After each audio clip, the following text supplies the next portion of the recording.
Okay, I'm gonna play time.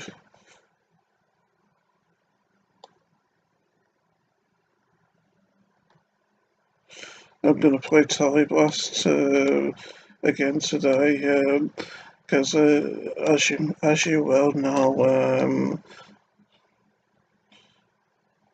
I completed the first 15 levels yesterday, and so now, without further ado, I'm gonna start level 60 here. It is recording, isn't it? Yeah. Okay.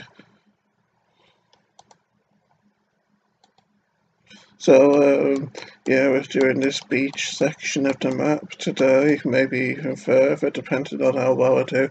I was asked on level 16, which I only managed to get 1 star on, so I'm guessing I probably got the lowest score out of all my friends, maybe, so 19 from this one, so, let's see if I can get first and knock me mum off the, and knock me mum off the top, and knock me mum off, and knock me mum off the top on this levels, and knock me mum off. So yeah, let's go.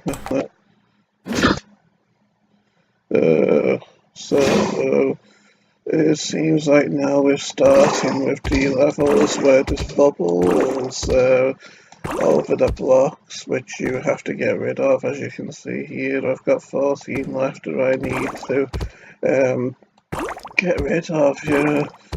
So doesn't seem to be all that generous this level with putting the blocks together, although I'm getting some of them together now, it seems. So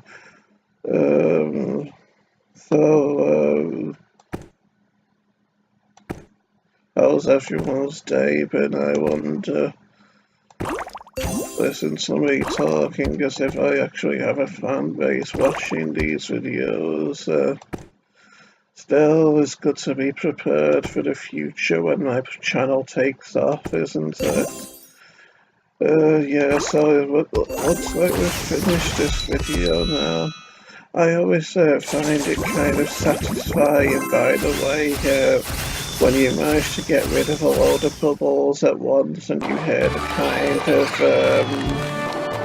I don't know how to okay, second isn't bad considering it was originally last and I've got 3 stars. Yeah, I kind of find that sound satisfying. I'm second on this level, by the way. Let's see if I can get a first.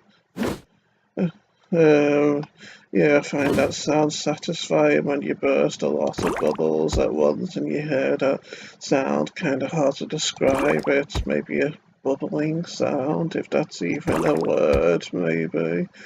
Don't know.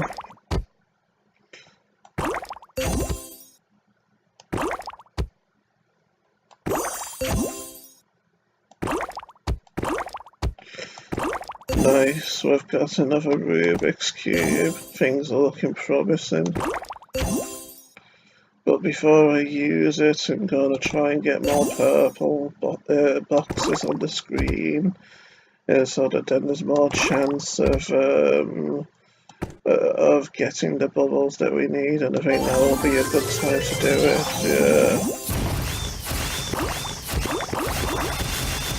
Yeah, I think I've done it.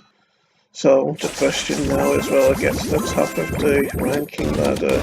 It's looking promising with my score, isn't it? I remember what the first score was. Oh, it was close. Come to think of it, I don't think I beat my original score by much, did I? So now we're on to level 18, yeah. And I'm third on this one, so let's see if I can get to first on this one as well. I'm still feeling satisfied that I managed to get 3 stars on that level 16 that I only managed to get 1 star on before. So we should be able to get a load of bubbles here with this big TNT box like so.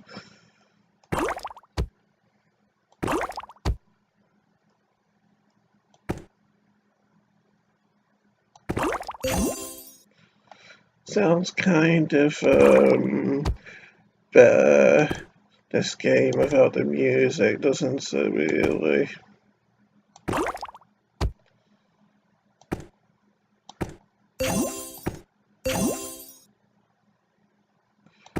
Kind of puts the spotlight on me with my poor commentary, doesn't it?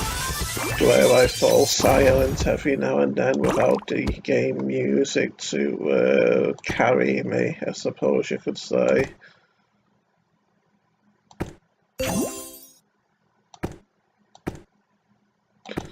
I like the sound when you get rid of a few blocks as well. In a way, it kind of reminds me of when you'd press Spectrum key, when, you know, the old ZX Spectrum computer. Kind of reminds me of when you'd be typing away on that and the computer would make little sounds as your text came on the screen, yeah. So I'll just make sure it's still recording properly. And so I'm on level 19 now, I think. Another bubble level, and I forgot to look where I am on the leaderboard. Shame. But then again, I can't be perfect all the time, I suppose. Although really I'm never perfect, but to tell the truth, when I was talking about being perfect, and it made me feel anxious because when you think the only perfect thing in life is God, isn't it, and Jesus, and maybe it's blasphemous to call myself perfect as well, but calling myself perfect could also be a show of pride as well. And they say pride is one of the 7 sins, don't they? So when it comes to sinning and the commandments and whatnot, it makes me wonder if as well as the 10 Commandments, we have to not commit the 7 deadly sins as well, doesn't it?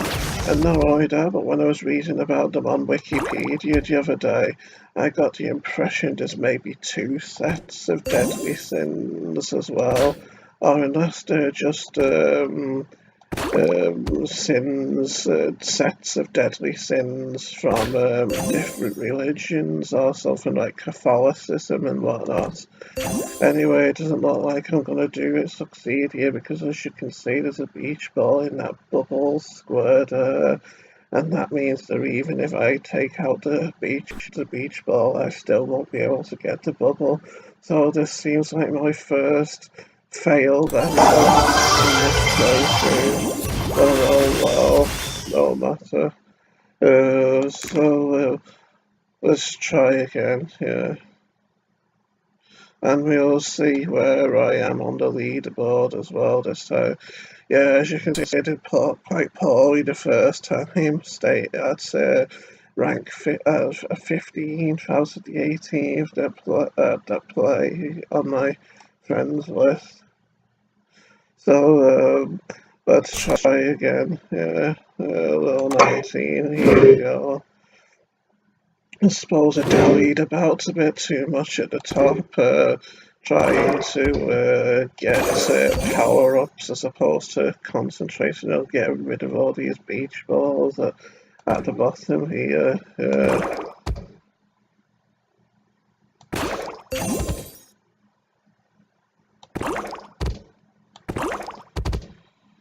Sometimes I suppose I try to show off a bit too much by getting Rubik's Cubes together all the time in order to clear the screen really quickly, which I might end up doing again here without I've already got another Rubik's Cube and all. Just need to get a few more of the reds together and then, yes.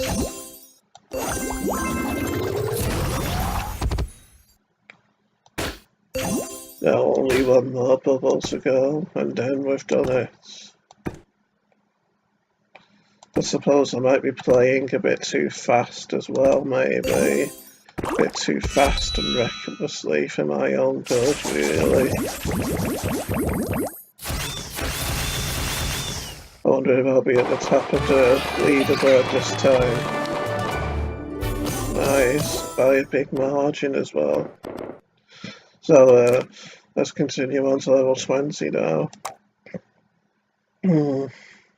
I'm at the top of this one as well. So it seems like we've got to get 4 toys to the bottom on this one.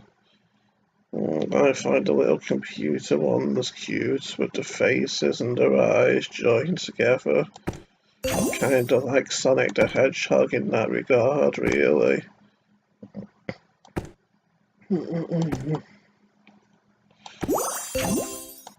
Shame all the toys aren't on the screen at the same time, otherwise we would have done it then.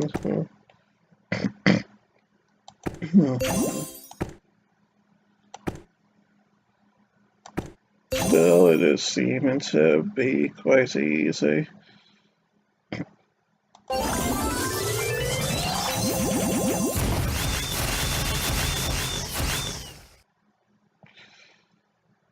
Seems to complicate matters, though, the fact that there can only be one toy on the screen at the same time, doesn't it?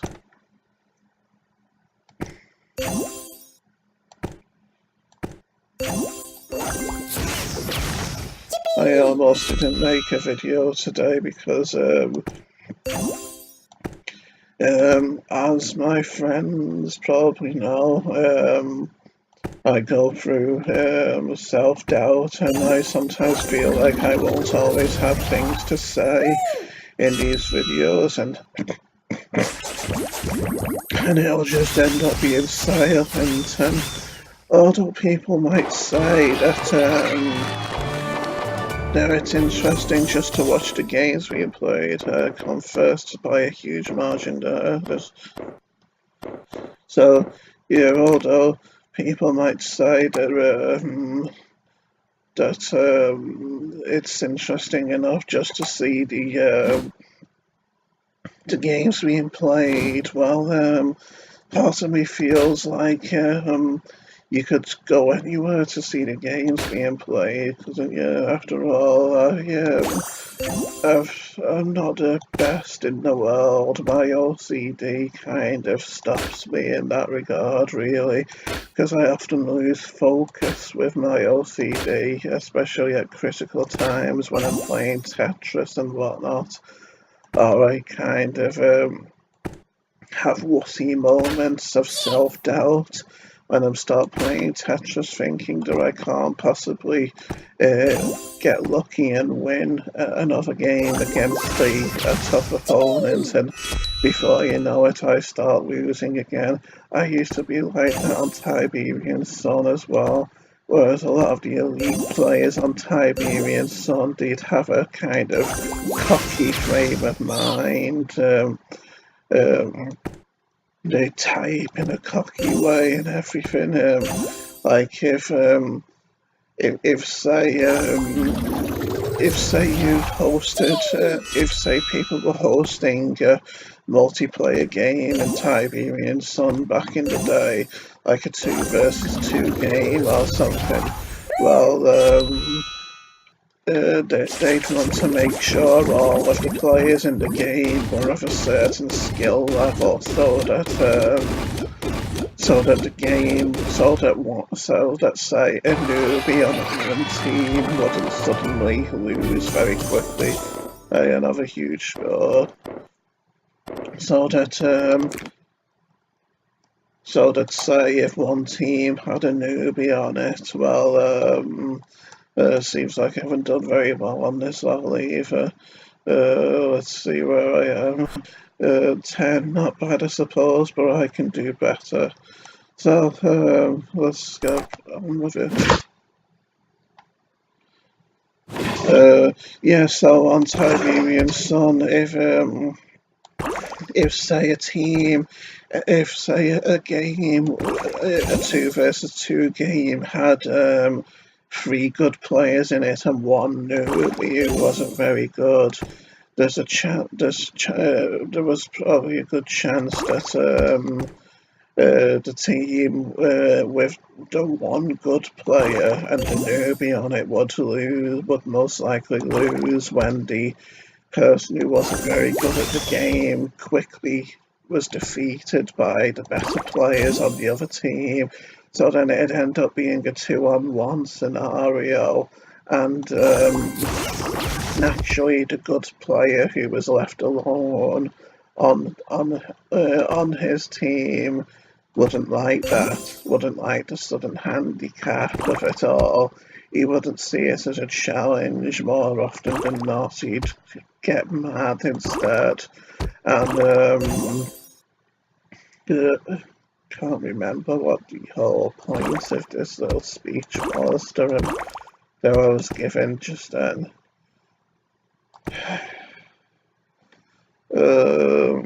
It'll come to me, I suppose, when I watch this video again.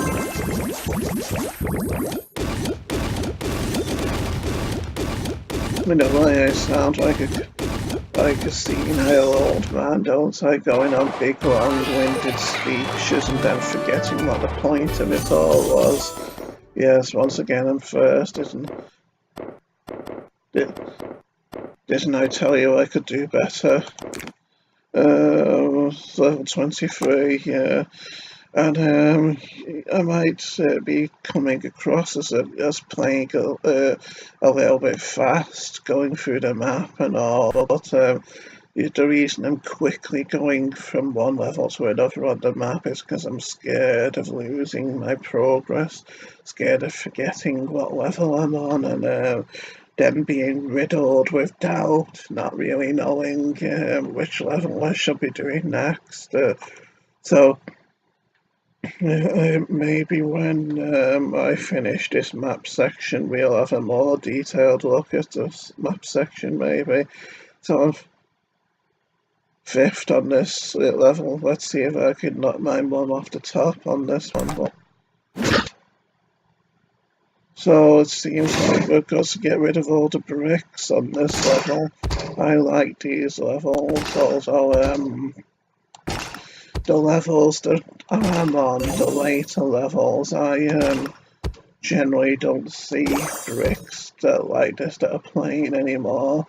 If I do see them, chances are they'll have lots of black blocks on them, meaning they'll need to be hit a lot of times before they'll go. And then there's other times I tend to get metallic blue bricks instead, which can only be destroyed by power-ups such as these propellers or TNT. And so as you can imagine, that complicates matters somewhat as well. Yeah.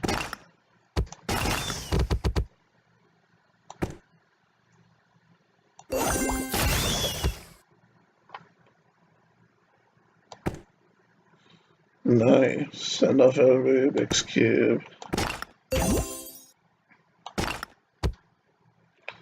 Yeah, let's use them more. Aren't I elite?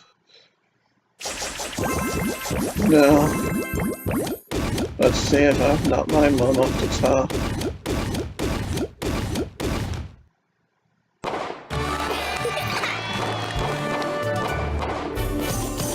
Yes, nice. So we're on to 24 now. Bob Probert's number.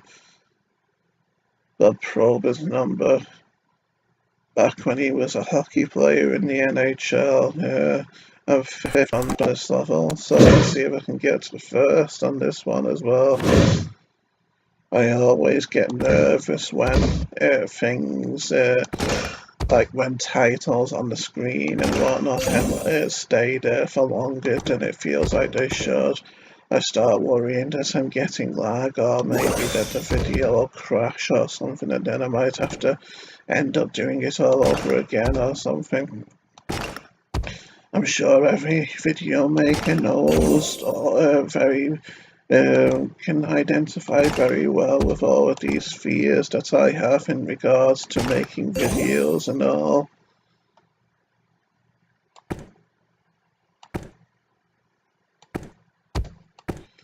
Yes, seems like we're coming to the end of this level as well.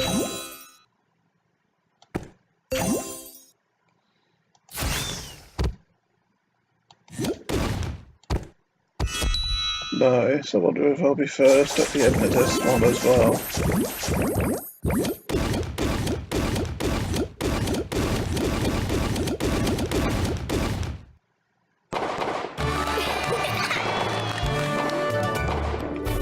Yes, it's only fitting that I be first on this one as well, with how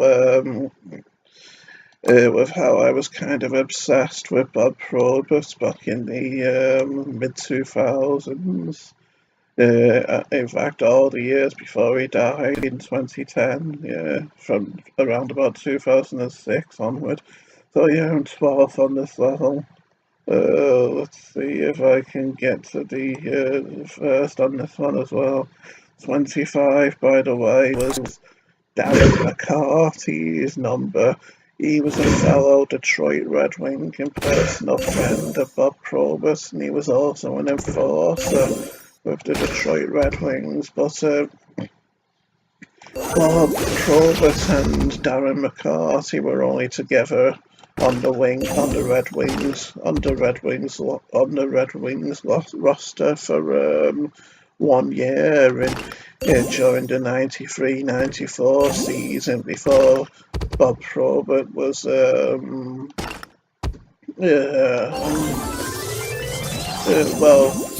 the NHL had a lockout for the first half of the 94-95 season, and so and when the players returned to their teams to play for the second half of the 94-95 season, Bob Probert didn't return because he was getting into trouble off the ice. I think he might have been involved in a kind of drunken bar fight or something, and so he was indefinitely. I think the Detroit Red Wings ended their dealings with him at that point, saying that they'd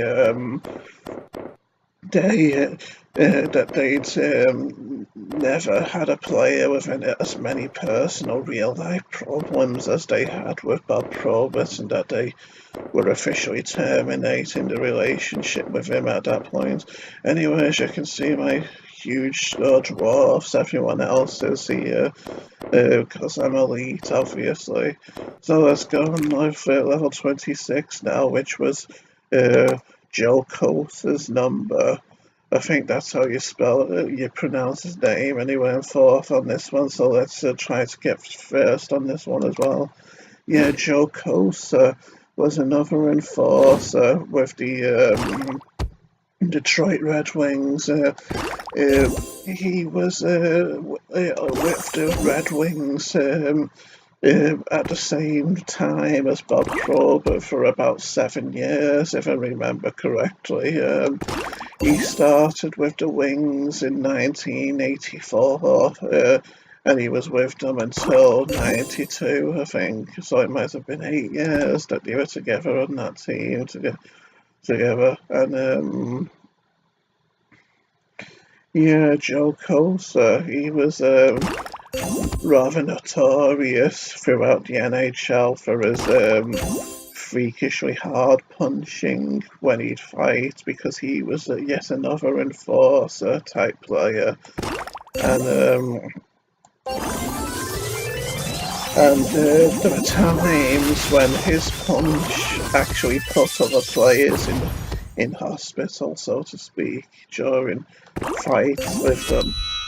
There was one player, for instance, I can't remember his name offhand, but he wasn't really a dedicated enforcer like Joe Coates was, but but when they had a fight, because first again, as you can see, fitting. So when they had a fight, that player was doing well at first, a 9 funness level, just under my mum. Yeah. So let's see if I get first on this one as well, and it'll be fitting if I get first on this one as well, because um, the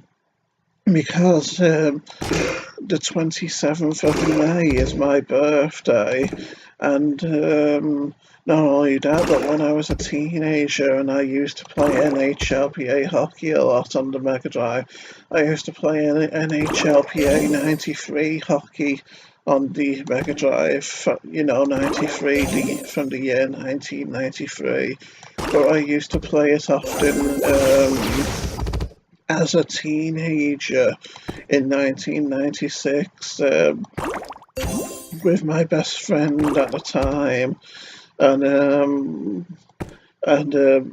I often used to play as the Chicago Blackhawks team in that game because there was a player who was my favourite called Jeremy Roenick, and in the game he was a ridiculously fast skater, and he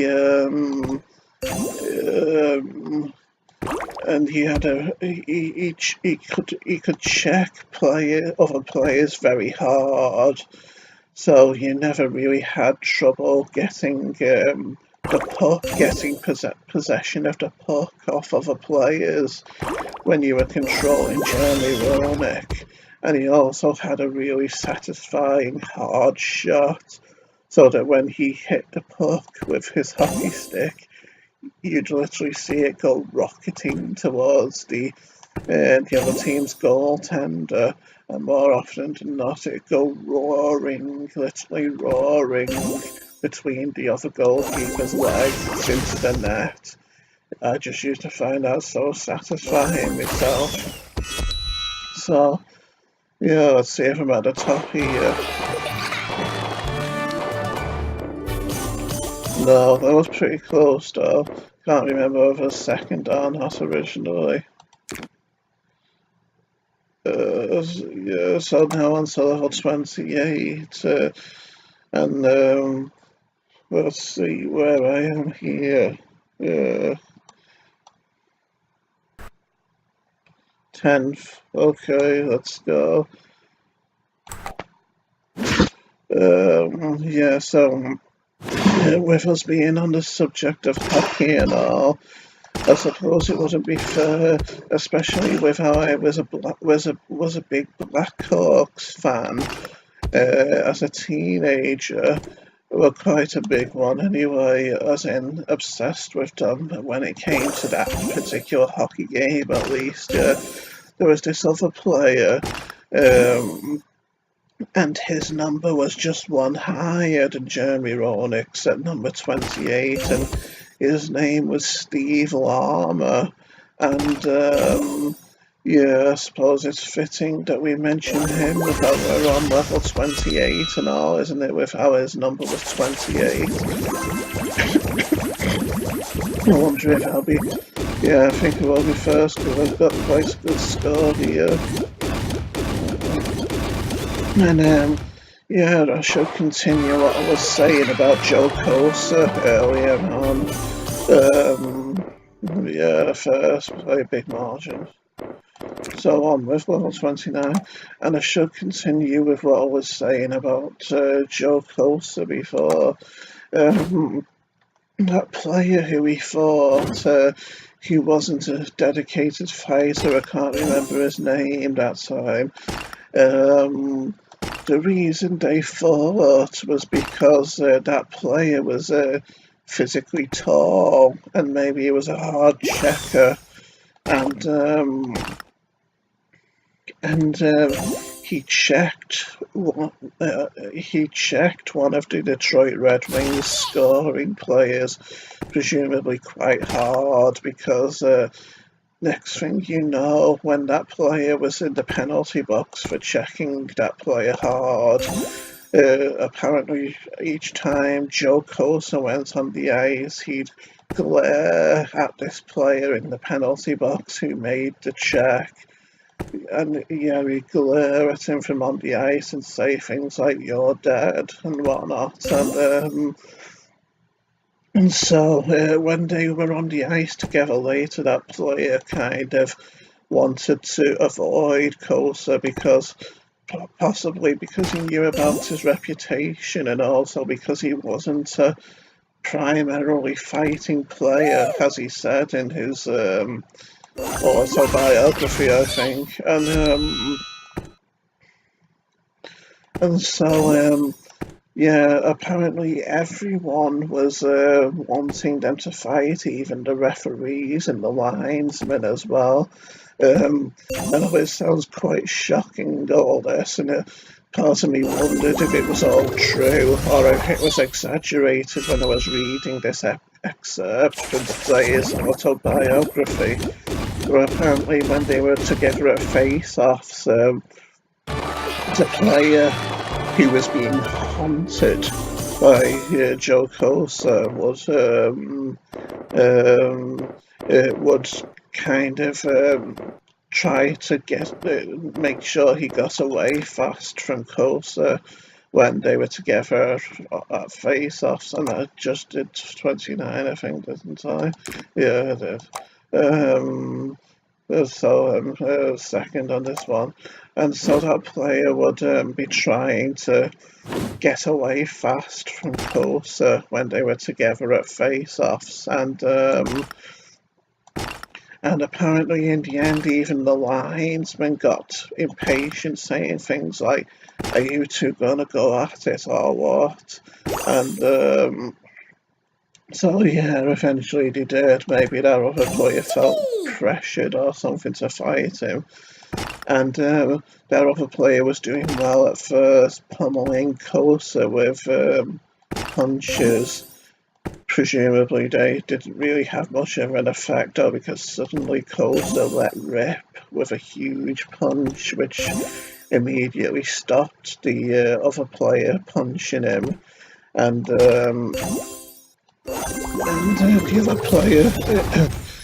other player didn't really do anything else for the rest of the fight other than hold on to Cosa, and Cosa eventually managed to get loose and hit him, and went to hit him with another big punch, and the player went down before Cosa could hit him. And apparently when that player was hit by that one big punch from Cosa, it destroyed the entire left side of his face, his cheekbone, his jaw, his eye socket, everything. In fact, the player said that when it came time to be operated on, that if he hadn't been operated on sooner, then his swollen eye would have been completely covered up or something by his skin or something, and he would have lost that eye as well. So naturally that made all the other players in the NHL even more scared of Cosa. Anyway, it's been just over 30 minutes and we've finished all 15 of the beach levels, so next time we'll be doing and I'm the first by a huge margin once more, yeah. Yeah, so we've done this nice beach section now with the cute pink spade and whatnot, and gotta be quite cumbersome for him, hasn't it, going around in life with this huge shell. Hopefully he sheds it at times of year, like maybe mating season or whatever. Though I digress. On these palm trees nice here as well, by this guardhouse, maybe a primitive version of the one from Baywatch, maybe. And surfboards and the penguin's giant inflatable duck here, maybe. until next time, we'll be going to the circus. Hopefully this isn't an immoral. Hopefully this isn't an immoral circus like the ones in real life that have animal performers. Yeah, so let's stop. Let's stop the recording here, and I bid you all volley and farewell, as Lopez and Coulter from Fallout New Vegas would say. Yes, goodbye. Yeah.